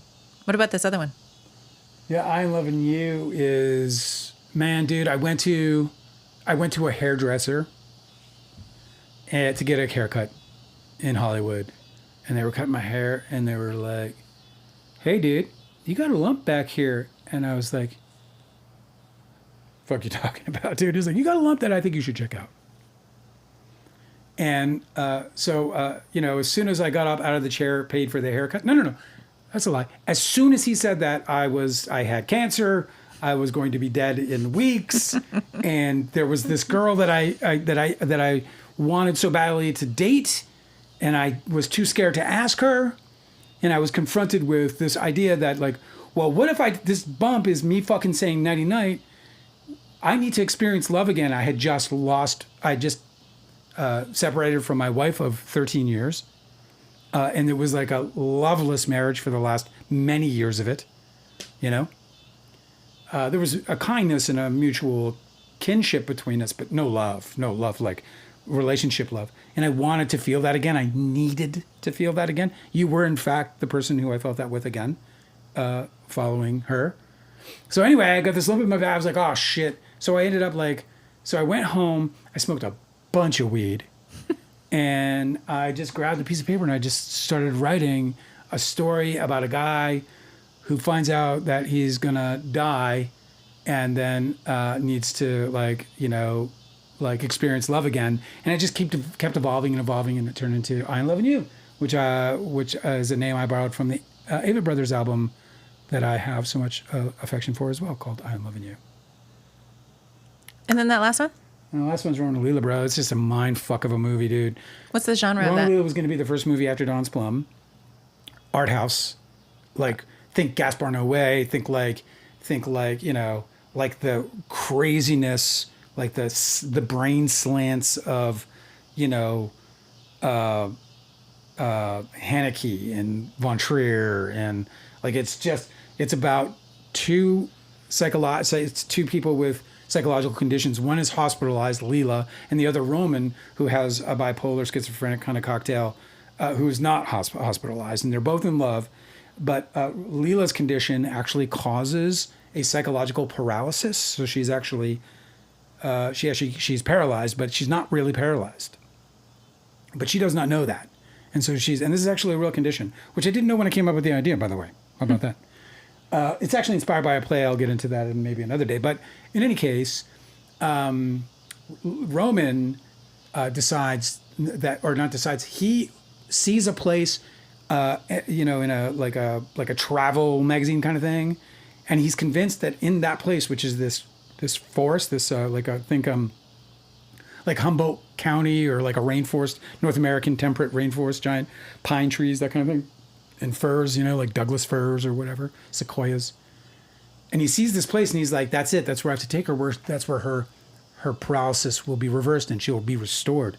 So he breaks her out of the hospital, and then they go on a road trip with two other patients, her best friends from the hospital. He breaks her out of the hospital with these two friends, and they go on this fucking road trip to a rainforest.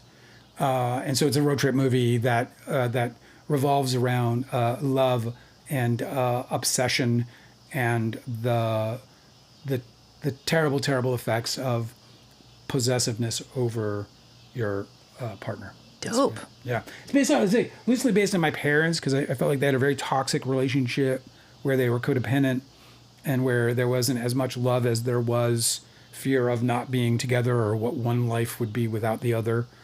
And so I just really wanted to explore those themes, and I saw this play and I was like, this is the play. This is what I just wrote this really fucking out there thing. I mean, it's so the fuck out there. The first time I let anyone read it, it was a manager, and he didn't say he liked it. He didn't say he didn't like it.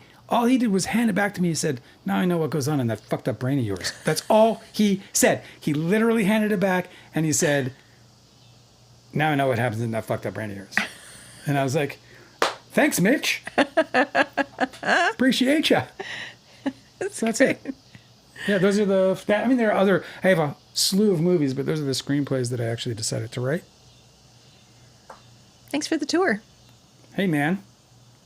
And over here we have Dale's guitar. Dale started playing guitar at an early age before he found sex. Mr. Hands 57 said, so it's a love letter to Jeremy Sisto? Yeah, that's exactly right. That's very funny. Mr. Hands is very funny. Well, I love those movies, and I'd like to make them. So, if anyone's ready to go. So the rest of my catalog, my catalog, my filmography, if you will. Look, I love April Apocalypse. I think it's a gorgeous little movie, man. It's just a tiny little fucking love story set in an apocalyptic scenario, zombie apocalypse, and I love it. It's wonderful, and I'm proud of what I did to help that movie be what it is today. But it's not my heart. I didn't make the movie. I didn't write the movie. But I love the filmmakers. I developed I developed one beautiful screenplay with the writer. Love it. It was called Koi. And I loved it. And then there's Small Group, and Small Group was literally like, man, Small Group was interesting because like Small Group for me was a challenge as a producer more than anything. I was like, oh, can I do this? Because like I did it as a favor because somebody was financing and trying to finance Never Say Goodbye. And I was like, hey, listen, by the way, if you have other projects, I'm great at developing writers. I'd be happy to develop one of your writers or one of your projects if you have something that, you think has potential, but, it's not hitting it yet. I'm your guy. Like, I can really help you out with that. And he was like, you do that for me? I was like, bro, you're getting my fucking movie made. 100% I'd do that for you.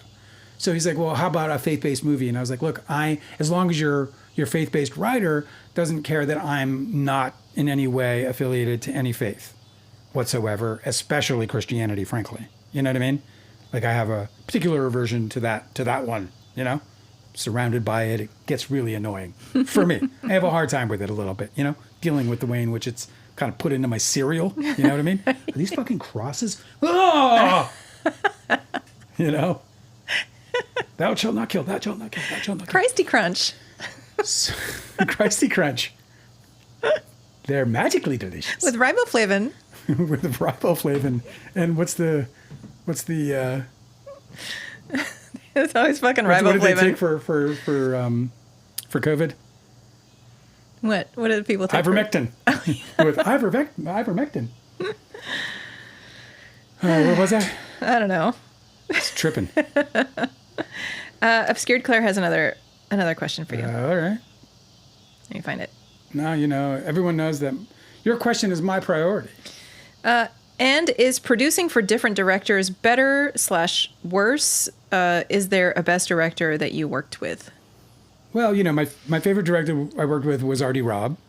In that relationship, we had more of what you would think the Coen brothers to be like, where there is a deep collaboration and where one is taking sort of the realm of like directing the actors, right, and interacting more directly with the set, and the other is deeply engaged in the shaping of the story and the the development of the characters and these kinds of things.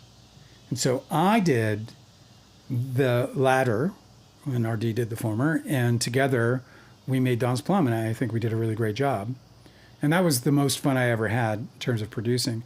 But I just love producing generally, and I would do it tomorrow if I was given the opportunity, because what producing is to me is I am the conductor of an orchestra. I am conducting a symphony, and it's the most glorious kind of symphony because it's the symphony of relationships. It's the symphony of personality. It's the symphony of motivation. It's the symphony of empathy. Like, it's just all these things all at once. And I'm sitting there and it's like like a stringed harp, just all these, just plucking and I love that you finding the resonance and the compatibility and the tension where the tension is necessary, while all at the same time kind of making everything feel calm and perfect. You often use analogies about with filmmaking, and you analogize it to music, and I love this so much because it really does. It sort of comes from the same sort of, like, everybody understands the similarity between resonant harmony, like music Yeah. and relational harmony, Yeah. like between people. Like fourths Right? and fifths. Like when you see a band that really gels and they're jamming, like Yeah. you can tell that there's something going on between them where Right. they're riding the same wave. Yeah. And I feel like this is exactly what you do on sets. You're really, really skilled. I've seen you do this. It's really remarkable. Where people just love to have you around because you kind of cohere a lot of things just by creating, I don't know, just the culture that you create is really harmonious. Yeah, I think it's like you could call coherence, you could also call it, or cohering, or coagulating them all together. But really, it's balance, right? For me, that's how I look at it. It's like I balance out the situation immediately. So I just look for things that, like, I have in mind what the goal is, what we want, what are we getting out of this, what it consists of. So what do we want, and what does it consist of? So does it consist of romance? Does it consist of humor? Does it consist of tension? Does it consist of all of those things? Like, what is this thing made of? And then and then that to me is what sort of I level the scale with. You know what I mean? And then that's when I start adding the weights and counterweights to that in terms of like making sure that everything is as needed by the story, the director, and the rest of the artists. Because it's an interesting thing, there's sort of one of the crazy sort of imbalances that I've experienced is in filmmaking is that there's this sort of, there's this like above the line club, where, and then there's this below the line club, and there's like a certain separation to that the two ultimately meet at, but where I think under, maybe some heavy scrutiny or at least in maybe post-production, you could experience, you could, almost designate the divide between the two. And I don't like that divide. This isn't, this is, ultimately really anecdotal, and each set is its own kind of, and that's the other thing I love about movies, bro. It's like, it's the carnival, bro. You're working the carnival. It's the best thing, dude. You show up, it's a whole new crew, or a great majority of a whole new crew. But what's most important, even if it's not a whole new crew, because I love consistency in crew for sure, but it's a whole new project. It's a whole new idea. It's a whole new set of, it's a whole new cast. I mean, that's just fucking, that's the life, dude. It's just dreamy, dreamy, dreamy. What I hate about producing is the constant development you're in. Constant state of development. So you live in this like deep, deep, deep state of incompleteness. You're just always incomplete. Everything is always incomplete because it's just always developing, and you're just exhausted by it. And then you get it, and you're like, this is it. And then you maybe you line a partner up, right? Somebody's like, hey, show me what you got, mister. I'm an investor. And you ship it off, and they're like, I like it, but here's my notes. And you're just like, oh my God. There's more. Oh my God, bro. This is 6 months of work. This is 4 months of work, and it's not even necessary. And part of that, again, is like something you start wondering if, maybe you failed at projecting, the image on the page or in the way in which you pitched it or whatever. So, yeah. Mr. Hands 57, you were talking about how you don't subscribe to a religion. Yeah. And he said, so you mean pulling over pages and pages of Justin Baldoni hasn't turned you onto the Baha'i faith? Oh, no, it has. It has. I'm absolutely Baha'i. Did I not say that? No, I'm not Baha'i. Benai. But nuh-uh. But nuh-uh. Feeling Erotic is with us. Hi. And true to this username said, Dale is so hot. I am wringing my hands right now. I have no idea how to handle that. It is very, you're right, though. It is we should have turned the air up a little bit because it's like 95 degrees. I am extremely sweaty. It is true. Like I am. I'm extremely hot. It is not a lie. I mean, They have a question for you. Did you ever sign an Illuminati contract? Yes, but I'm not allowed to talk about it. That was part of the contract, obviously. Yeah, I'm not allowed to talk about it, but I signed it in triplicate. In blood.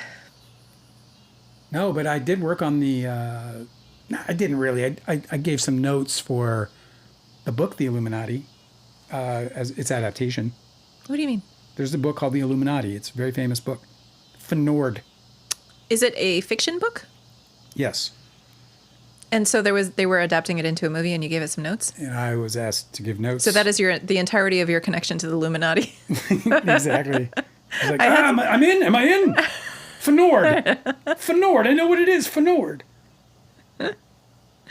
So if somebody was like, you run into, somebody puts a bag over your head and whisks you away in a van, and then you show up on some isolated island, and it's the Illuminati. You're like, oh, I read that book. Hey, what's going on, dude? What are we doing? That's what I want to know. What are we doing? Where are the fucking bones? You know what I mean? Show me the bones. And which one of you are the alien? There's one of you is an alien. You have to be. Which one is it? And I'll call you daddy, of course. Quasar 672 is with us. Said, do you know the second password? Well, I can't tell you that. We've gone into this area of YouTube all of a sudden. The conspiracy era. But I feel like telling the story of like when I got robbed, because that's who I feel like. I think that's when you asked if I have the second password. I'm like, look at me. I'm a bum. I actually love this story because it's so amazing. I was like, it was 1988. I was 18 years old. I was working at a gas station called Mohawk Oil. The graveyard shift. And I was doing the graveyard shift. And I was a bad employee, to be sure. I was not a good employee. Tell me about what you look like. Were you wearing like band t-shirts? I look like a slightly better looking Weird Al Yankovic, I think, is what you could probably... Yes. You know what I mean? Did you wear glasses? No, but I had long... Well, he didn't always wear glasses. I permed my hair. Yeah, 80s perm. You know, tight clothes, everything tight. You know, moose knuckle all the way. Oh my God. I got the, the tight t-shirts, all that. I mean, I look like I was a member of a metal band because I was a member of a metal band. Okay. Well, at least I wanted to be. At 18, I was... And so you look like that. Actually, at 18, I was just about to become a stand-up comic at that point because the band broke up. You look like that at work. And that's what I look like at work. I was a metal guy. And I was like stoner dude, like clearly. Did you have pimples? Probably, but I can't say for sure. So it's shift change at Mohawk Oil. We're going to start my shift and we're going to end the other guy's shift. And that's the time when all the cash makes it to the table because they have to do their Y or whatever it is. You know what I'm talking about? Yeah, you got to count the cash. On the tapes, you do the tapes, you run the tapes, and then you're like, fucking do it all, reconcile, whatever. Reconcile the cash. You got to reconcile the cash. So all the cash comes out, and except the stuff that got dropped in the safe, because every time you hit like whatever it was, 500 in cash or whatever, you dropped it in the safe through a slot. So it's whatever's in the drawer, plus whatever you didn't file yet. It usually is in the hundreds during shift change, because there's also the float. Okay. You remember all this stuff. Your memory's like a vice. So we're doing the fucking change, and dude runs in, fucking mask on, gun up. There's a fucking blah, blah, blah. I start hyperventilating like fucking immediately. Immediately. All the visions of Dale the hero, fucking with the wind, man, gone with the wind. I was like, I mean, it's just 100% like, he had a gun. I thought I was going to die, dude. Yeah, of course. I thought death was there. I was like, this is it. 18, man. I didn't even write one song that I like. Darren wrote all the songs. He never even let me write one. Yeah, fucking. All I wanted was to write one.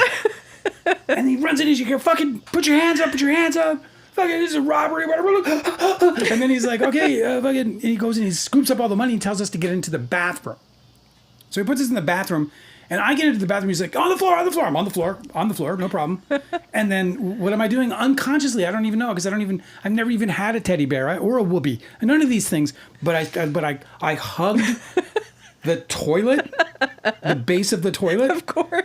Like a koala bear on a eucalyptus tree. Like I was not letting go of this thing. I was like a sloth. I was like, you will not pull me off of it.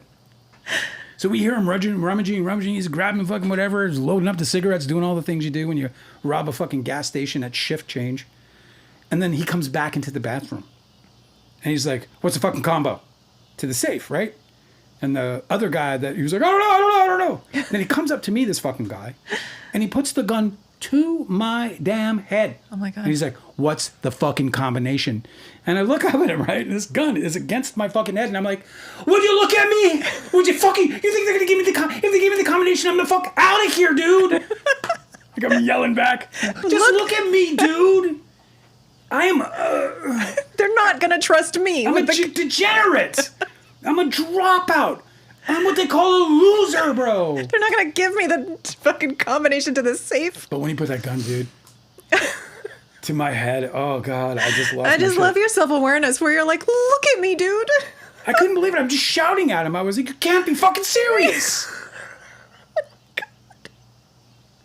I'm a fucking 18-year-old gangly wannabe metal fucking head, and you think they're gonna give me the combination to the safe?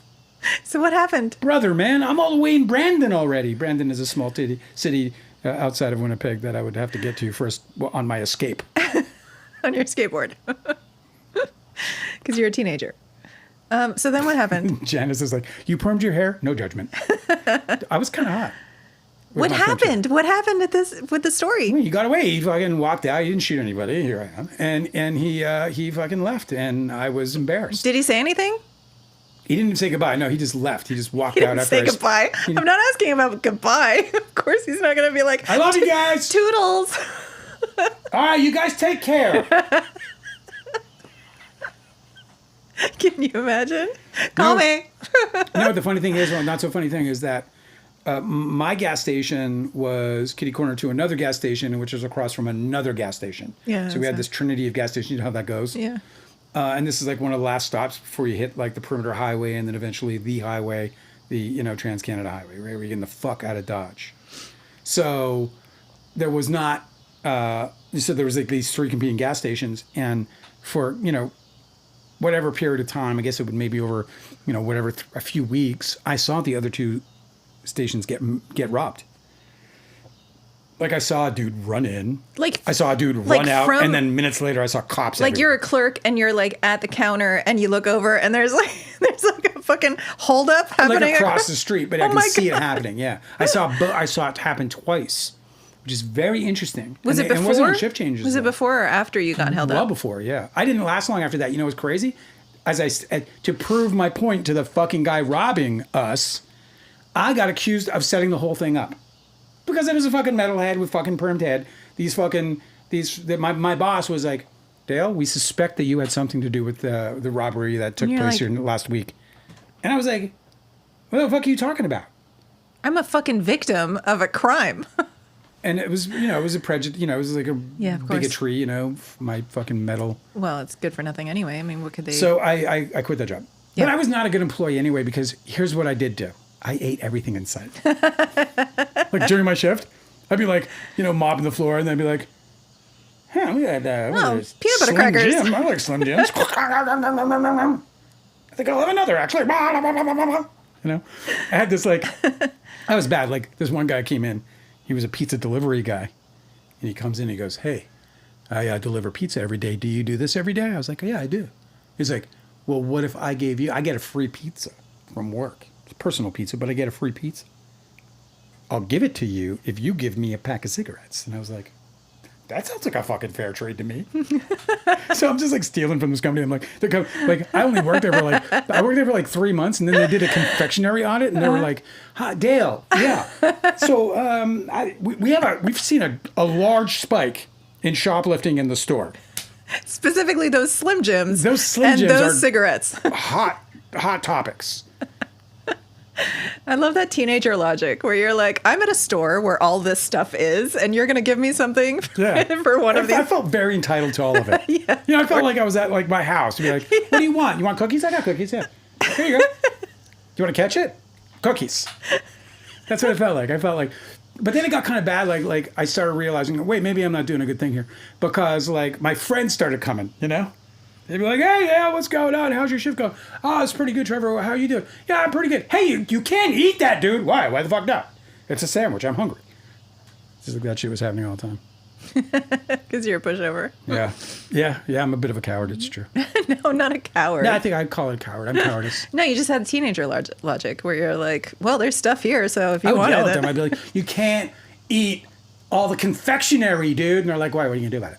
You're going to call the cops. They do shit like that. Fuckers. It's so mean. Do we have any stories today? Well, we did, but we are out of time. And so we must depart. It's kind of an interesting live. One of our most unique lives, I would say. Yep, very different. Ever. I had a great time listening to you regale me with these stories from your past Oh, yeah. Well, and I take hope. me on a tour of your screenplays. I thought that was fun.